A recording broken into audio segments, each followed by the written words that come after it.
Welcome to the webinar.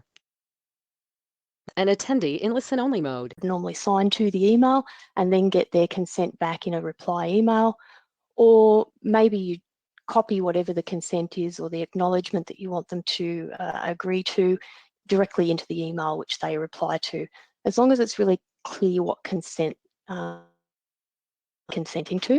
So for example, you might say, if you reply in the email, they say, I acknowledge and agree to the declaration that's in this attached client data form, just something so it's kind of clear what you're getting consent for.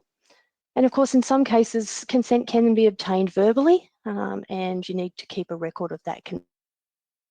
Some ways you can do that. It might be a recording of that verbal consent if you're doing a video meeting that might be recorded, or even a file note of your discussion with what the consent was and how it was provided.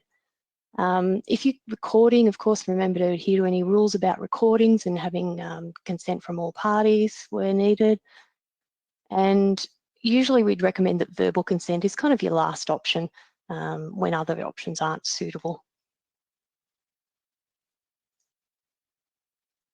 There are some exceptions that you do need to be aware of, in which case you can't rely on all of those options that we talked about.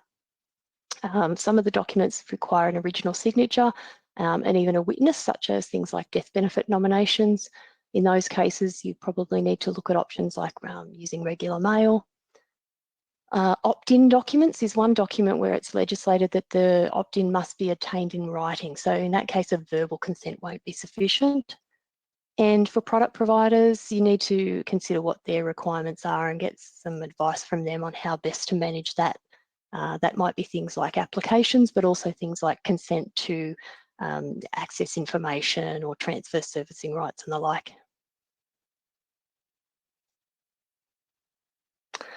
Another area that we're getting a bit of question about is things like your AML CTF obligations.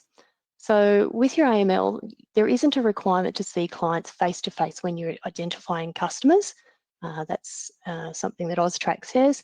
So what you need to do though, when you're meeting a client that does need to be identified, we recommend that you have the meetings using technology. It might be Skype or Zoom or some other video option. Where that's not possible for some clients or in some businesses, you may have a telephone meeting. And when you need to do the customer identification procedure, perhaps you could use something like a FaceTime or a video call. And then the client can sort of hold up their ID, the advisor can view it, note down the details on that ID, for example, what their name, date of birth, address is, and then get the clients to, text through a photo or scan a copy or something like that through to you that you can compare that information to. You can then verify that document as the same as the one that you cited. Alternatively, if it's a video call or a FaceTime, you can screenshot that picture and keep that copy and put that on the file with your relevant identification forms. So that's the same as seeing a client in person, as long as you've cited that document.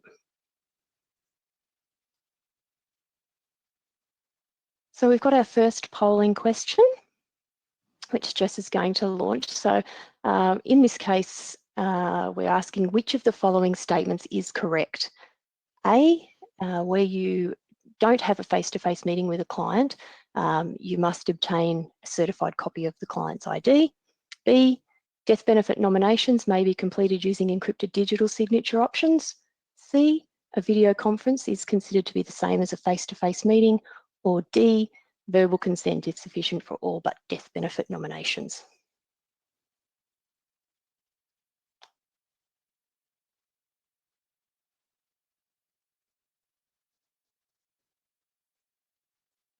Is that going okay, Jess?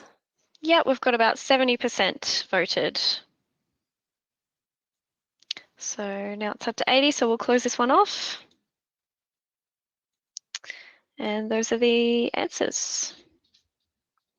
Excellent. So correct. So the most common answer with nearly 80% of people saying that a video conference is considered to be the same as a face-to-face meeting. Thanks.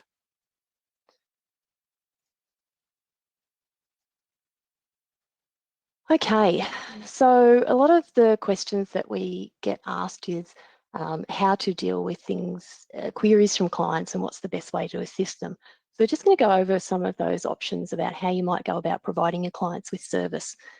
I'm going to ask you to just bear with me over the next few slides. As I said, they're based on a lot of the queries that we get and scenarios that are arising, and how best to assist your clients at a time when they really need advice, sometimes quickly, and also at either a low or no cost option because they're dealing with some really difficult situations. Of course, we still need to work within the law. So first of all, factual information. Now, of course, this is not providing any sort of expression of opinion or recommendation. It's really just giving them information presented in an unbiased way. You might be able to clarify, you must clarify where you're providing factual information.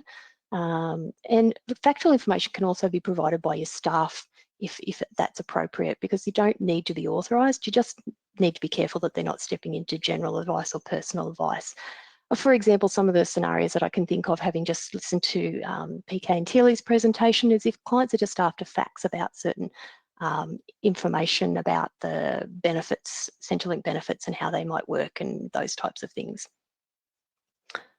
Financial product advice, of course, is then where you recommend or make some sort of statement of opinion that is generally intended to influence a client. It can be either personal or general advice, and if it's general advice, it's not taking into account that individual client's situations, but it is different from general information because it's designed to, to influence and discuss, say, for example, the pros and cons of something. Of course, you need to be aware that if clients are getting this general advice from their advisor, research has shown that they're more likely to perceive that the advice provided is actually personal advice because they know the advisor knows them and they have expertise in the subject matter. So you should be very careful with general advice. When you're giving personal advice, of course, that's influencing a client, but also taking into account their circumstances, be that their goals, needs, objectives, personal circumstances, finances, etc. And the last option is execution only, which you may be coming across now, where people will request you to complete a specific transaction without asking you for advice. You can't then influence the client to provide, or provide them an opinion or prompt them to ask you to implement something for them.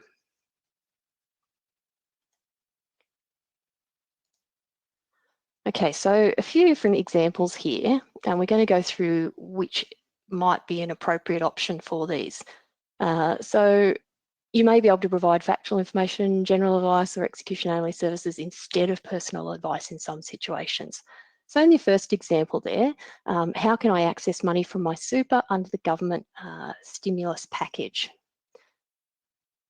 So this one here is potentially able to be answered with factual information that explains the eligibility rules for accessing, early release of benefits.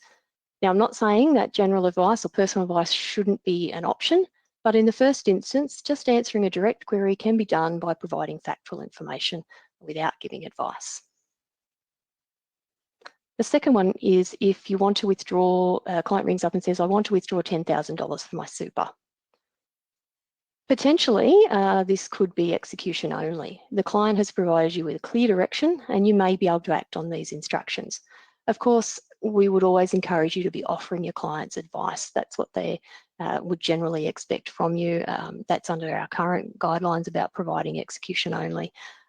They need to be able to give you clear instructions, and you should be offering them advice to make sure that it's the right thing for them. The third option or example there is if a client rings and says, I'm not sure if withdrawing my money from super is a good idea. In this scenario, it could be useful for general advice. You might be able to provide them the pros and cons of accessing their super and how that might affect someone typically over a longer period of time, how that could reduce the balance of their super, for example, or for what types of clients it might be suitable. But typically clients, again, as we've said before, will expect their advisor will provide them with personal advice. And they often confuse general advice for personal advice. So they'll think what you're saying is relevant for them. So be careful with that one. And the last one is if they say, look, I need help to work out what I'm entitled to and how best to get through it. In this scenario, you'd generally be giving personal advice. They're seeking advice that's tailored to their situation. With that one though, it's worth noting that if they're talking about things like what PK was talking about, where they're trying to work out whether to go for a job seeker or a job keeper payment or which ones might be suitable, that is advice, but it isn't financial product advice. It may not need to be provided in an advice document. You're just giving them information. You need to keep records of that conversations though. So we're going to delve into each of these a little bit more. The first one is execution-only services, and where you think that might be suitable for our licensed advisors, have a look at our licensee standard. Remember, as we said, you may not influence their decision, provide opinions or recommendations. It's for when they call and ask you to carry out an instruction. You do have obligations to still act with care and offer to provide advice. And you should inform clients that what the risks are of acting if you don't receive advice. When you're doing that, it's likely that you'll warn them of some of the consequences of what it is they want to do. This is a bit different to a scenario where a client is asking for information and you give general advice. And then after you've done that, they instruct you what they want. It's when they call up off the bat and ask you to do something, you can have those sort of conversations. There are some circumstances where even where a client instructs you, it might be inappropriate to act on their instructions, and consider such situations where it might be a complex product or a complex strategy where they really don't understand the implications of what they're asking for. Maybe it's something to do with gearing advice, for example. So if you are going to provide execution-only services and you do act on their instructions, here's what you need to do really quickly. Record down their instructions. Now, again, you might have a form. We do have an execution-only form that we typically use for this for our licensed advisors. However, you can also document those instructions to the client, perhaps in an email. Along with the instructions, you would generally then provide the client with a warning statement and need to make sure that they understand that no financial advice has been provided, that they understand the risks of making decisions without advice, and that they do understand that they're not receiving advice. This is execution-only services, and therefore the actions might be inappropriate for them. You can get the client to either sign that form or provide their express written permission. And in this case, we do recommend written permission or written instructions rather than verbal instructions, just for added protection that you should have their instructions in writing. Here are some examples where it may be suitable to use execution-only services. Remember, of course, you will be always offering to provide advice, and you may not actually agree with their decision. However, if they don't accept that advice or your help, you need to be aware, of course, in many cases, the clients are unable to actually transact directly with product providers. So directing them off to their super fund or to their insurance provider isn't likely to be a good solution. So the examples are situations where clients might be anxious about market falls and want to sell down some of their investments into cash. Clients may say they're unable to afford insurance premiums because of a job loss or a reduction in income. Or a client may direct you that they want to withdraw the $10,000 from their super because they know that they're allowed to get early access to that under the new government packages. Remember, of course, in that scenario, if you have to give advice on where the money should be drawn from, that's not execution only. You will need an advice document. And I'm sure a lot of you are looking at that saying, no, those clients really need advice, and that may be the case. And as I said, always offer to provide them with advice. So if execution only isn't suitable, let's look at options for records of advice. And we often get asked whether you should be providing an ROA or an SOA, so it's sometimes difficult to decide what's the best option. With further advice, which is what we're generally providing in an ROA, it can be provided as long as certain rules are met. The first one being that you've previously given the client a statement of advice and that the client's relevant circumstances aren't significantly different from when you actually gave them that statement of advice. That means that their objectives and their personal and financial situation that's relevant to the advice you're giving hasn't changed or hasn't changed significantly. And the third one being the basis of the advice is not significantly different. So the difficulty is often determining what is a significant difference. So some of the significant changes that you should be looking at are listed here. For changes to personal circumstances, for example, one that we've given there is changes to employment or income. Now, remember, of course, too, that significance is relative and it may be subjective. For example, if a client had a change in their income of $20,000, for some people that might be quite significant. But if you're a high earning client and you're earning, a couple of $100,000 a year, a $20,000 change in income is probably not going to be significant. So we don't generally suggest that you have certain amounts or percentages or dollar thresholds when you're determining significance. It really depends on each client's situation.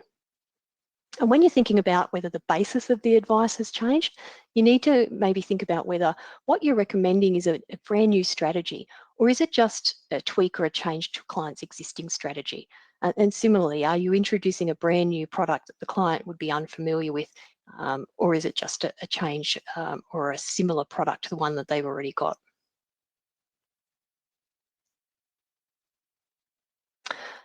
So we're going to have a look at a case study here and trying to decide, what option you would use in this scenario. So in this situation, Robert and Sharon are self-funded retirees, and they've been taking the minimum drawdown from their account-based pensions, which, even though it is the minimum, it's more than they need to fund their lifestyle. And they've heard that they can reduce their drawdowns by 50%.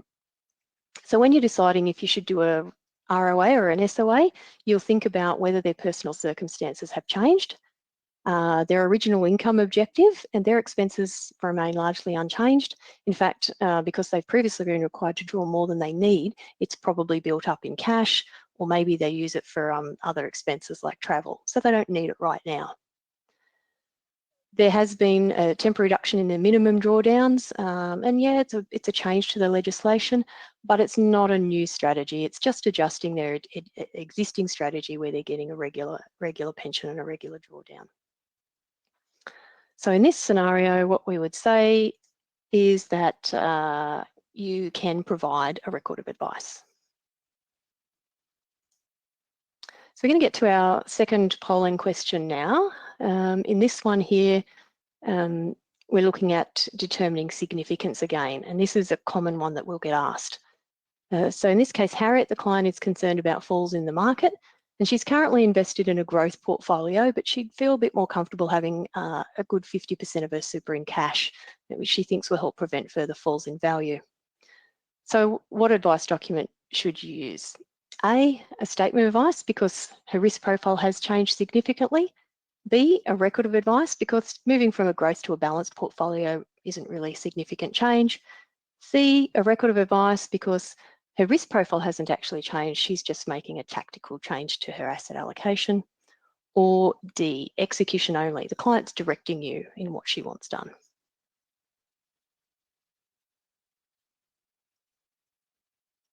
So I'll give you a little while to answer that one.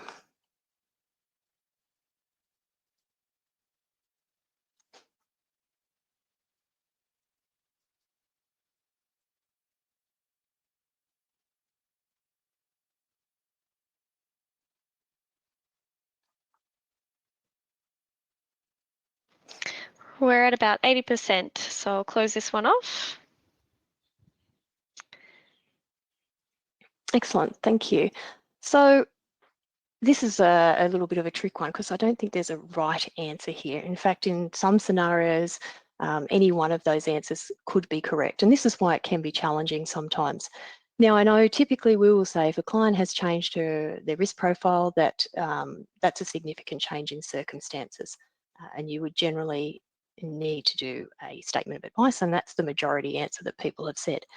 However, what we're saying here is, it's an unusual situation. When a client does their risk tolerance and maybe they answer questions that say things like, if their investments fell by how much before they'd make changes to it, they're answering that under normal circumstances. This is pretty unusual situation. So, maybe you'd say their risk profile hasn't really changed significantly. It's just a short-term measure.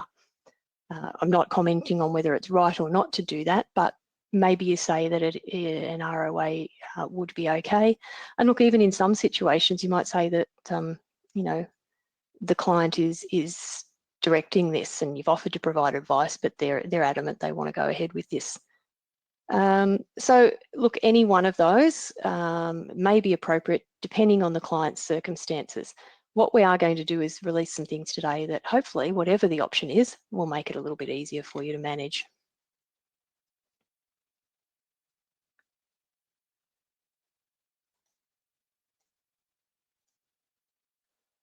Okay, so look, we understand that even ROAs, which should be short and quick to provide further advice to clients, do sometimes take quite a bit of time to prepare.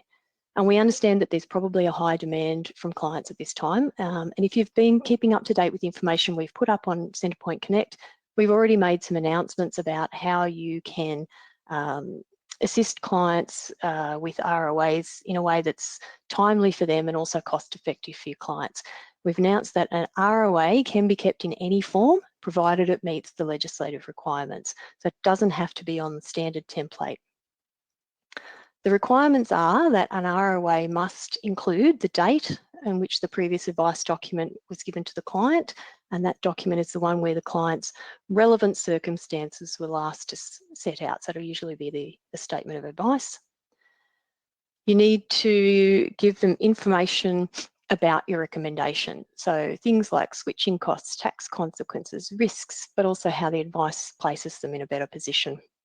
You need to give them information about any changes to fees or new fees or advisor remuneration, and you need to make any disclosure of any conflict of interest, new ones that weren't in the previous SOA. In whatever form you keep your record of advice, you must complete it at the time the advice is provided and in a format that can be given to a client if need be. You need to maintain that record of advice on file, and as it suggests there, it's not mandatory to give it to the client, but look, we would encourage that you do so, so that the client has that information, can clearly consider the risks and the benefits when they're making a decision. And of course, you need to keep evidence that the client gave consent. So looking at another case study, in this situation, the client, Jenny, is 35. You've been previously giving her advice on her superannuation, on the investments within her super, and on some salary sacrifice arrangements. Now, Jenny has unfortunately lost her job and she wants advice on accessing money from her super. So Jenny's personal and financial circumstances have significantly changed because she's had a loss of job and she's now relying on the job seeker benefit. And the previous advice that she had been given didn't contemplate needing to access funds before retirement. So any access to money would be a new strategy. So I think it should be pretty clear there that a scenario such as that would require a statement of advice. And I can already hear the, oh no, SOA takes a long time to prepare, and look, Jenny really needs advice quickly. It's going to cost a lot of money to do an SOA and Jenny really can't afford that in her situation. So again, asking you to bear with us here. We'll talk about options to address that in a minute. But first, I think it's important that we just be clear on the rules in which we are operating, because we can't just make changes as a licensee on what we will do without considering what the law says, and that hasn't changed. So we need to look at what needs to go into an SOA first. You must call it an SOA, a very basic, simple one. You must include details about who the advisor and the licensee is that's providing the advice. Of course, you must set out what that advice is and the information about the basis on which your advice is given. And we're going to come back to that, as that's a pretty key part of the SOA. If advice includes switching recommendations, you must include costs and benefits, and you need to give certain warnings and disclosures and information about fees, benefits, and conflicts. So as I said, basis of advice. We use that term quite a bit, but it's probably worthwhile just to be clear on defining what that is. RG 175 says that ASIC expects the SOA will include information about the subject matter of the advice, which is essentially the reason why the client sought advice, the scope of advice, any limitations to the scope or to what you're giving advice on. You need to concisely summarise the client's circumstances. You need to consider products and strategies, a range of them. Essentially, that's your alternatives. You need to state why the advice is appropriate, any advantages and disadvantages, tax considerations and risks. Curiously, you've got to make sure clients are aware if your advice is restricted by an APL, and you need to say how the advice is likely to leave the client in a better position. And whatever you do, it just has to be enough information for the client to make an informed decision. So that's obviously a lot of information that goes into SOA, so it's not surprising that they're quite detailed and take a lot of time to prepare. Now, we can also, however, rely on the ability to leave certain information out of the SOA as long as you reference where else the client can obtain that information. So if the SOA states what information is referenced, the client needs enough information to choose whether or not they should read that information.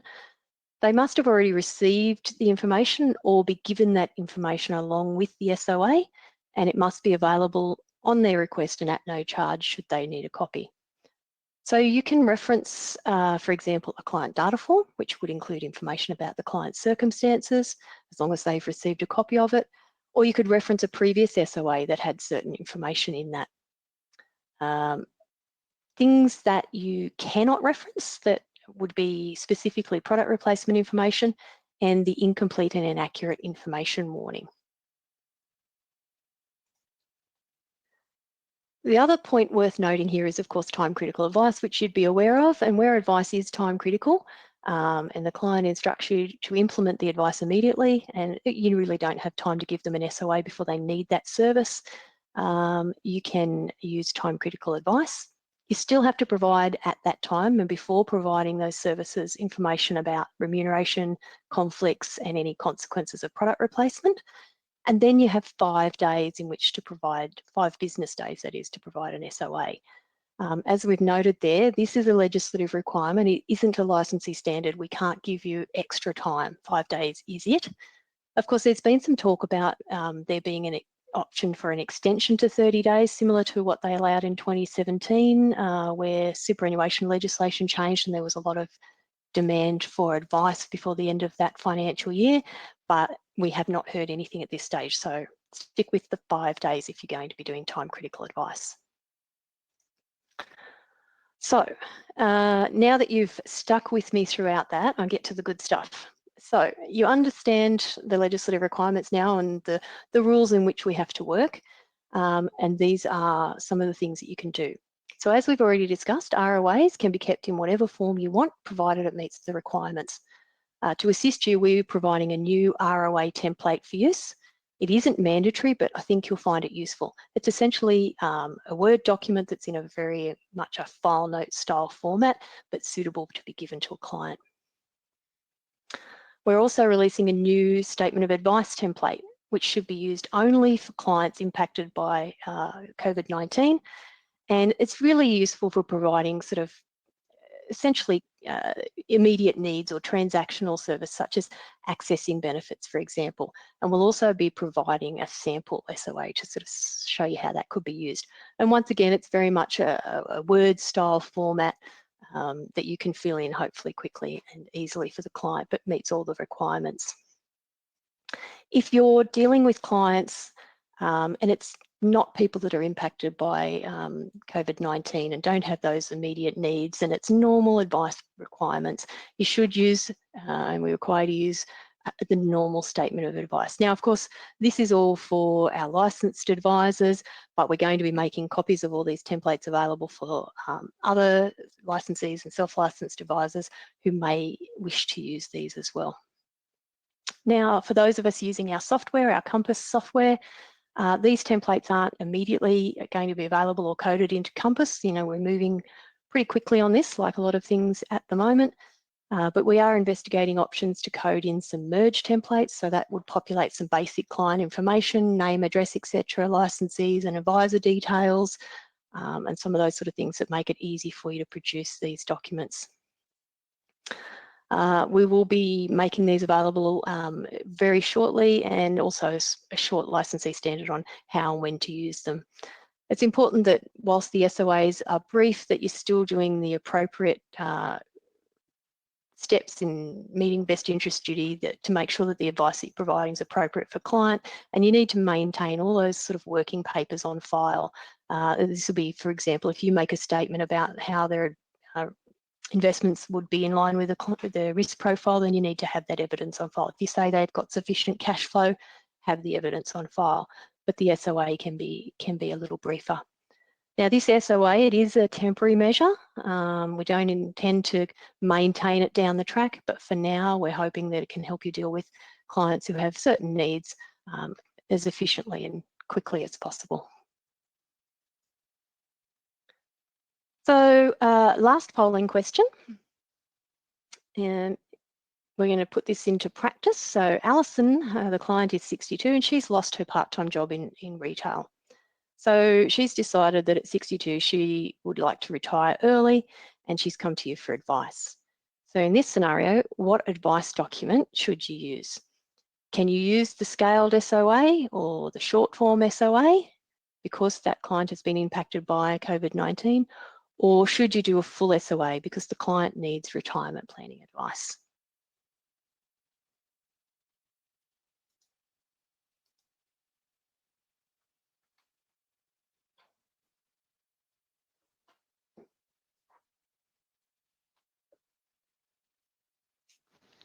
Okay, we're at about 80%, so I'll close this one off. Excellent. Pleasing to see that the majority of people have said that a full SOA would be appropriate.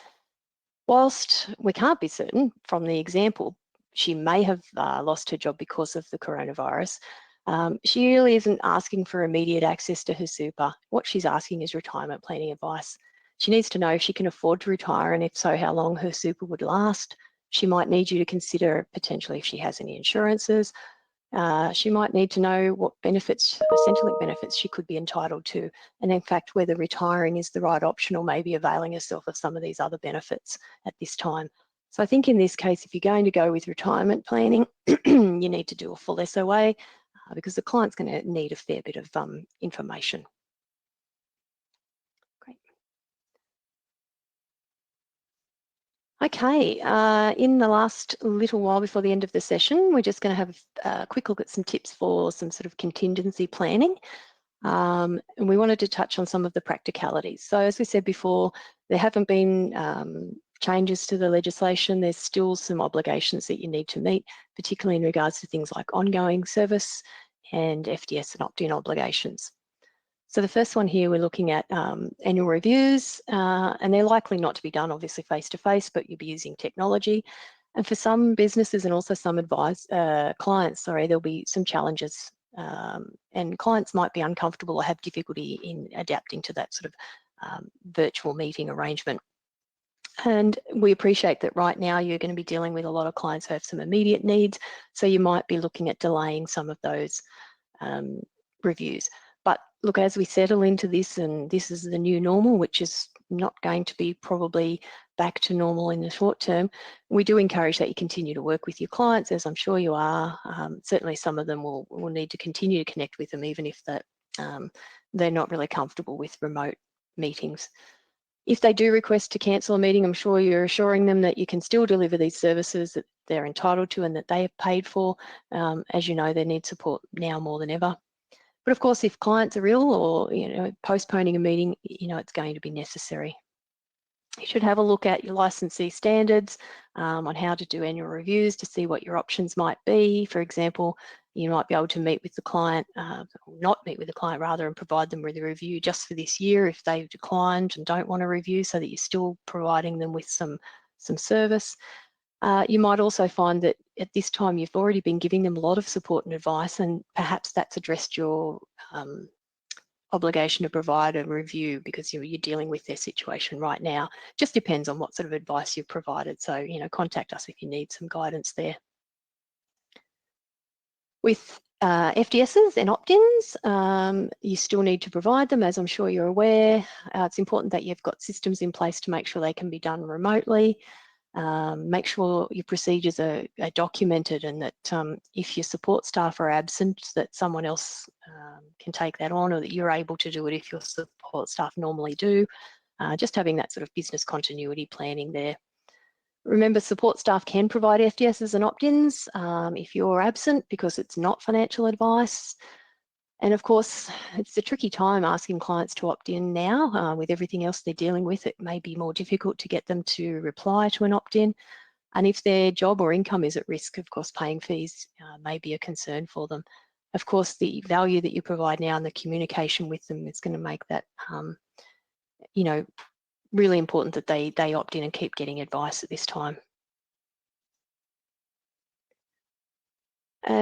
Last one there is that what do you do if the worst case scenarios, if you happen to be ill and you need to have time off, what can you do? As we said before, your support staff can continue to give administrative support and factual information to client. It might be just as simple as giving them information about their current balances or something like that. But of course, support staff can't give general or personal advice if they're not authorised. If you've got more than one advisor in your business, I'm sure you're making sure you've got arrangements to service each other's clients should you need to. It's a little trickier if you're a sole operator, but perhaps there's an advisor within your community who you can trust to support your clients or your staff while you might be absent. And of course, your licensee, such as us, we're here to support you. If you're unwell, we will guide your support staff and assist your family if necessary through that time. It is important that, of course, we can access your client lists should we need to step in and do that. If you're using our Compass software, we'll be able to do that. But if not, maybe you need to provide your licensee with some details, contact details, and those sorts of things.